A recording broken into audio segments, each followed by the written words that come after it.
Hey guys, it's Hink here. So today we're going to be talking about venous leak again. All right. Venous leak is without a doubt the most common cause of erectile dysfunction. So this affects normal aging men, older men, and especially guys who are engaging in certain types of penile enlargement activity. And so these are the guys that are particularly at risk. I'm going to break down this paper here on the pathogenesis of penile venous leakage, role of the tunica albuginea to actually break down the science behind an additional means for venous leak, what this paper shows, and what we can learn about it to maximize our penis health. So stay with me, guys. You do not want to miss this one. So their whole premise behind writing this article is that venous leak is very poorly understood in general. So when I say venous leak, it means venous meaning the vein. Your veins actually leak the blood out because, guys, in order to get an erection, you have the arteries pumping blood into the penis distending, and then that pressure from your penis distending, putting pressure on the veins to block them off to prevent blood flow out.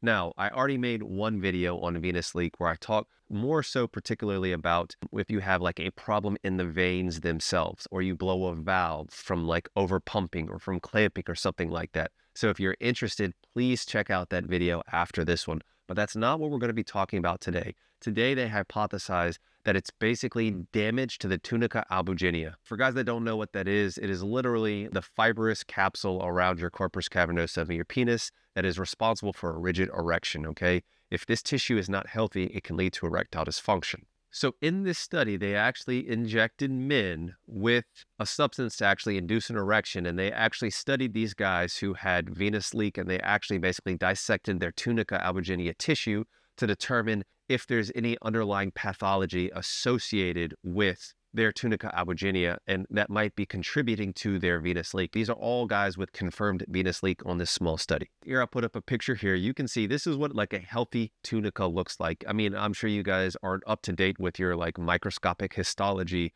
but it shows healthy tunica. You can see the smooth muscle cells, you can see the collagen fibers, and even some of the elastin fibers mixed in there. Now, guys, this is the tunica albuginea of somebody that has venous leak, like in this study. And you can see there's atrophy of the tissue. There is actually different types of collagen, the non-healthy types of collagen in there. You don't have those healthy elastin fibers. Here's a diagram once again, okay? You can see in the picture that you have your, basically, it looks like a weird kind of smiley face, but the red dots are the actual like arteries. And you can see that those like brown circles are the actual corpus cavernosa tissues that fill up with blood. When they fill up with blood, that area that says veins compress, those are the veins that are supposed to compress to prevent the blood from leaving the penis. But what they're saying is that in this study, in order for this to happen correctly, you have to have healthy tunica. And they break down why. Like in this picture here, if your tunica isn't functioning properly, the veins do not compress and it allows blood to escape, and you have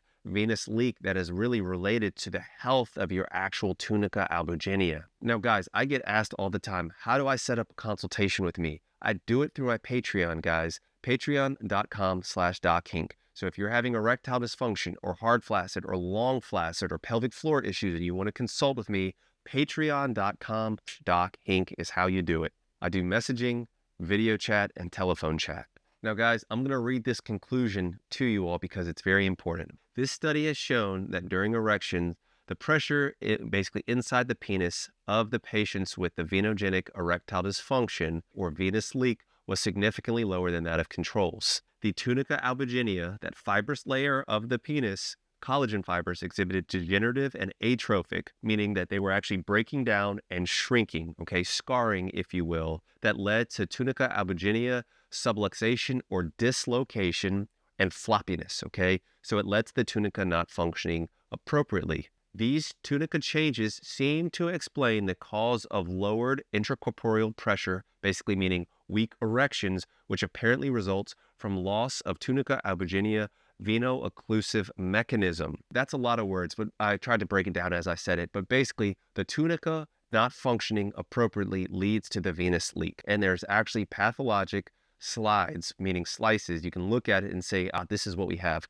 Now, how does that apply to us, guys? So I've already made a video on penile fibrosis, okay, which is more so related to the loss of the smooth muscle in the penis. And so you have erectile dysfunction this way. But this is actually very similar. Guys, if you are doing like pumping or clamping or manual stretches or extenders, or heaven forbid, something like jelqing, you are causing damage to your penile tissue, especially these ischemic, meaning blood flow restriction exercises, like potentially using a noose extender, or especially things like clamping, especially hard clamping, you are exposing this tissue, specifically the tunica albuginea, to ischemia or lack of blood flow, and you can be inducing these fibrotic changes into your penis. These guys say like, oh, well, I have venous leak. And I think they actually might, okay? If you have symptoms like positional changes, meaning like you have no problems laying down and having erection, but if you go to stand up and you lose your erection, it could be a lot of things, but it could be venous leak. But it's not just like you have a leaky valve. It could be because your tunica is not functioning appropriately. And I really don't think there is enough of an issue made about the health and safety of your penile tissue if you are going to do these enlargement techniques. And guys, yes, I have my enlargement course where I teach guys how to gain over an inch in length and over an inch in girth, okay? But the most important thing I talk about in that course is basically what to do before you get started, how to prevent an injury, and basically your risk mitigation, because there's no point in having a bigger D if it doesn't work, guys. So you have to be careful and you need to learn about this stuff. And some of these guys haven't even done enlargement techniques and they just have venous leak just from overly aggressive masturbation or some of the other risk factors that we're going to talk about in a second. But it's very important to actually understand these mechanisms. And there's not enough people talking about it because, quite frankly, there's not enough people that understand it. So guys, what can you do? How can you prevent this from happening to you? Number one, you need to monitor your erection quality. You need to know what your erection quality is at baseline and moving forward, okay? Even if you're not doing any kind of enlargement, just year after year, what is your erection quality like? Because if it's going downhill and downhill and downhill, then you need to do something about it. And it could be because you're causing damage to your tunica, which is causing these problems. And guys, if you are doing different types of enlargement techniques, then yes, you absolutely need to monitor your erection quality before you get started. Basically, what are your measurements? How hard is it? How does it feel? How much can you squeeze on the side of your penis? How much can you squeeze on the head of your penis? And guys, like, I don't have time to go all through this. That's why I made my course. But you need to have all of these different metrics so you can know what is your baseline, so you can know what is abnormal. I can't tell you how many guys reach out for me for coaching and they're like, oh, well, I have this vein. And I'm like, okay, that looks like a normal vein to me. Has that changed to you? And they're like, well, I think it's bigger, but I don't have any pictures to compare it to. And it's just like, well, how are you going to know? So it's very important to know what your baseline is. Similarly, are you getting nocturnal erections? Do you ever wake up with morning wood? These are all indicators that you have a healthy functioning penis, or maybe you don't and you're headed to trouble. And guys, you need to also avoid, if you can, risky things that can contribute negatively to your penile health. Guys, I just made a video about the dangers of finasteride, and I break down the literal changes, structural changes that you can see on finasteride. Full disclosure, I take finasteride for my hair. I'm very careful, very judicious about how I do it, but you need to be aware. Similarly, guys, things like nicotine. I made a whole video about nicotine, about how harmful it can be for penile health.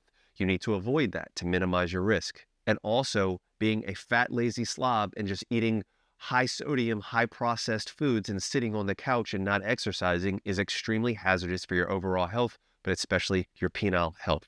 What else can you do, guys? You need to maximize your healthy blood flow. So guys, I'm not going to belabor this point once again. Diet and exercise. I can't stress enough how important that is for penile health and overall health. But the better blood flow you get to your penis, because the healthier your heart, the less your chance of things like atrophic tunica and less chance of venous leak. And guys, of course, like phosphodiesterase 5 inhibitors. Guys, like, I've made so many videos on like the best medication you can add, part 1 and part 2.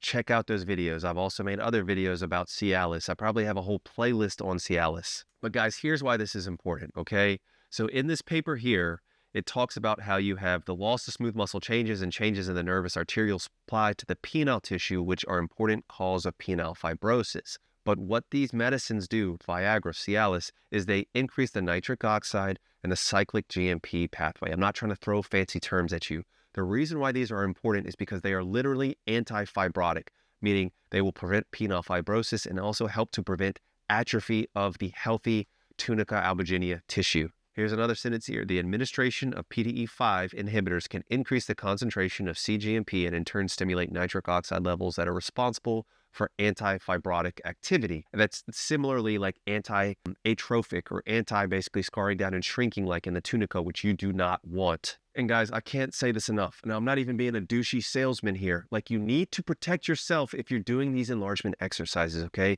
But I do think it's important to understand the different mechanisms by which we can be causing long-term damage to our penis, either through ignorance and negligence, like not dieting, not exercises, and smoking, or through doing active things like penile enlargement activities. So guys, I can't thank you enough for watching. Remember guys, there's nothing wrong with self-improvement. You know I'm all for it. But you need to do it safely, you need to do it responsibly, but more importantly, you are enough just as you are, guys. Thanks for watching. Please consider liking and subscribing if you like what I do. All the ways to support me, supplements are in the description, merch is in the description, ways you can support my editor, Callie, all is in the description below. All right, guys, peace and love.